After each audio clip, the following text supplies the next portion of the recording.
So I'm playing a game on the ICC with the 3 minutes and 3 second increment time control.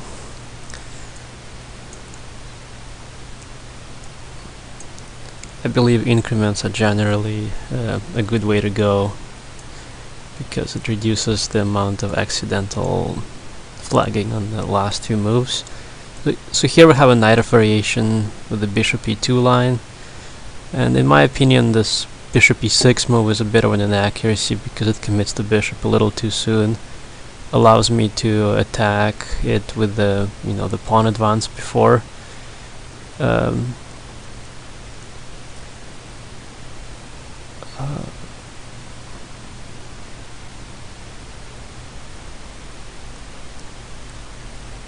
Before a castle. So I don't remember the exact sequence here.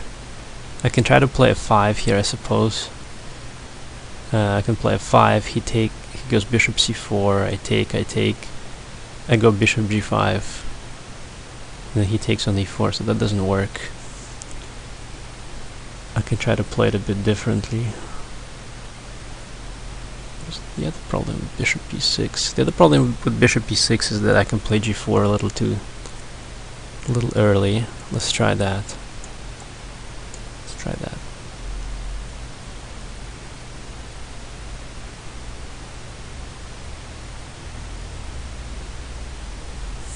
I spent a bit too long on this move, and that's fine, I suppose.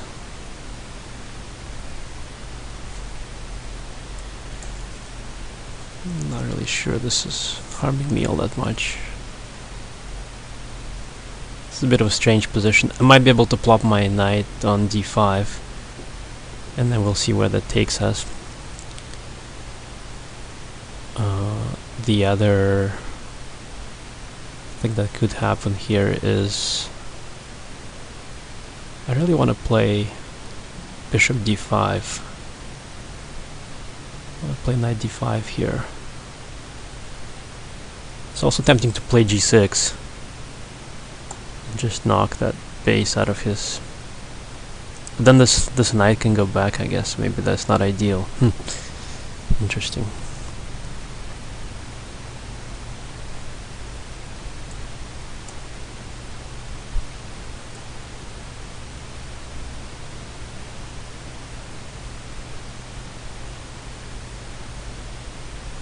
I think if I don't play knight d5, my strategy is kind of falling apart in a couple of ways.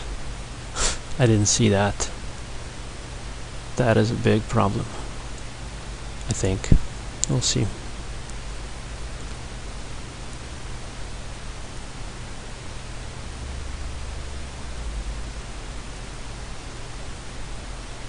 Oh no, and now he's just putting his rook on d5, and I got no time for neither.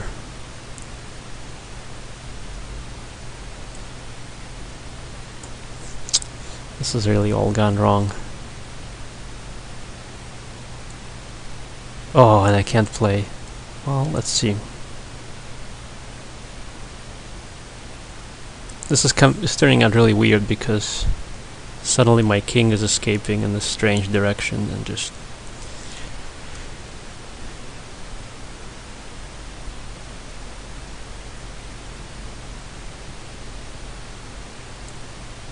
I really don't like how my pieces are completely underdeveloped.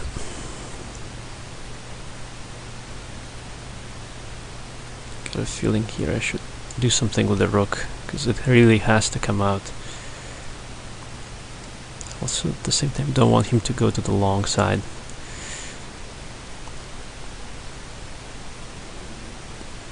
That would be a disaster if he managed to escape to the king side. And I really have to get the bishop out, I think. Although that might play into his hands with the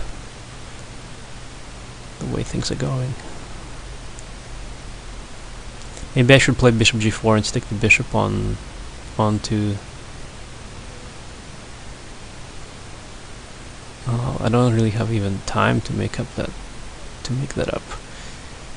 Okay, is he gonna be taking on there? I can also try the exchange sack, but that seems very dubious. My knight on c4 is completely out of play here. That is a part of the problem. What else can I try? Well, I can try to hold on here to my position with this, force him to play e4 possibly. That just really plays into his hands, but at least if he goes e4, then I can stick that knight on d4 and maybe get somewhere with that.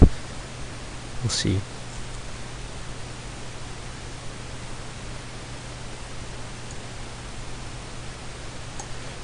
It's a tricky move. Is he really planning to play? Oh no. Oh, he's done it. I might have a bit of a trick though. Oh, it's the same thing. He goes rook g8 no matter what I do. Oh, this is bad. This is really bad, and there's nothing to interpose this with. Oh, this is horrible. This has gone very wrong.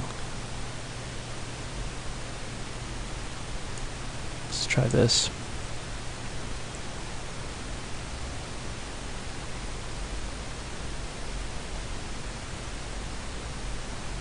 Oh yeah, I guess the idea is that if he takes, I can take on f8, and then I can play queen g4, and I'm still hitting his two pieces, and he doesn't have this.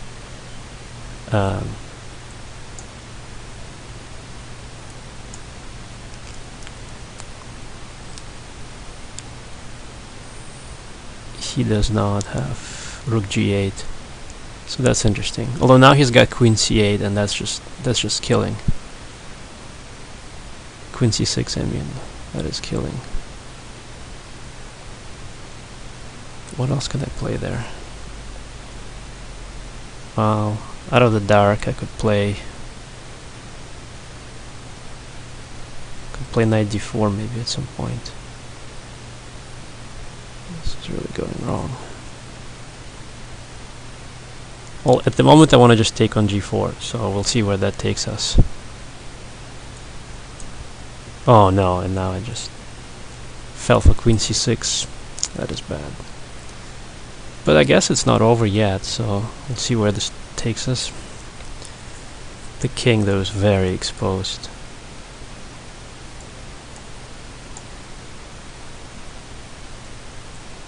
I have to counterattack. I'm playing the whole game really down a piece because my queen isn't, my knight on d4 isn't really doing anything at all to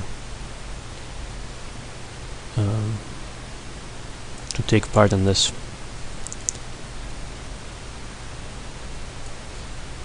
So this really tells me that I have to bring that stupid piece into the game, and this piece into the game,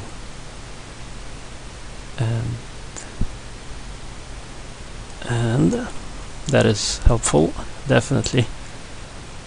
That is definitely very helpful.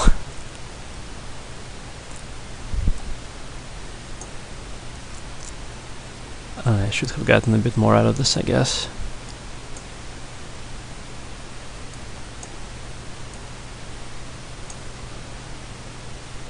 Well, at least I escaped, and I have something going for me. And at least my king will be a little bit more active.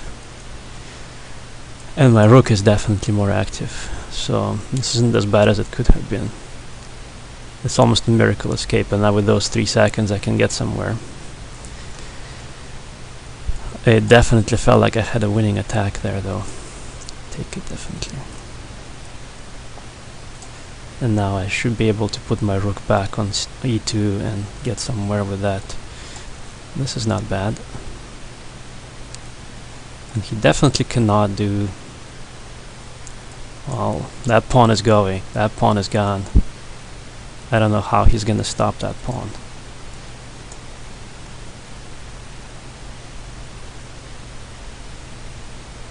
It won't be easy for sure. And he doesn't really have much time. Well, rook behind the pawn is quite hopeless, so this is easily winning, I think. Yeah, okay. Well, that was definitely quite lucky. Somewhere around there I was in really big trouble. Like, the position after bishop h4 is definitely looking very bad, and